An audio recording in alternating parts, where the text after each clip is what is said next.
Pois mira, 12 caixas destas ou máis, porque son 600 cintas, son o meu arquivo, son prácticamente, pois, 40 anos.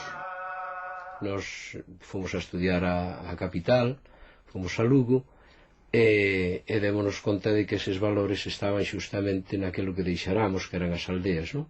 O noso foi un paulatino ver a necesidade, irte dando de conta da necesidade que tiñamos de coñecernos a nós mesmos, porque non lo negaran todo. En principio a lingua, cando empezamos a estudiar no instituto, e que logo te das de conta cando estudias que aquilo que nos deixamos ali é a lingua que cambiamos, que mudamos pola forza ou porque nos convenceron ou porque nos puxeron o caramelo. Ten valor e ten tanto valor, igual valor que calquera outra lingua, pero a nosa ten máis. As primeiras recollas son retazos de cancións e as últimas son todo.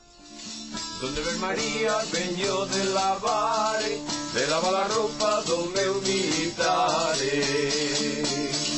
Donde ves María, veño da verdura, que ricos repolos ten o señor cura. Donde ves María, veño donde poido, de ver as galiñas se me puxo un ovo. Ben falado. Tubérculo que se pode comer cocido, asado, fritido. Patacas. O fillo da ovella é o... Un año. Ves como sabes? Nunca lle chamou a atención por que decimos por Santa Lucía comeza a crecer o día.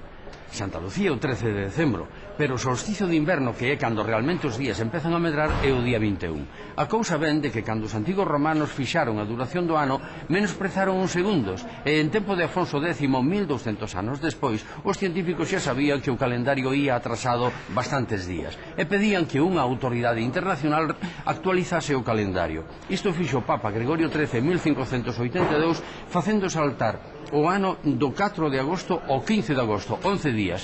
Por iso, cando nós hoxe decimos por Santa Lucía, tanto vale a noite como o día, estamos dicindo un refrán que foi certo, pero que xa non o é. Cousas da vida. Abur.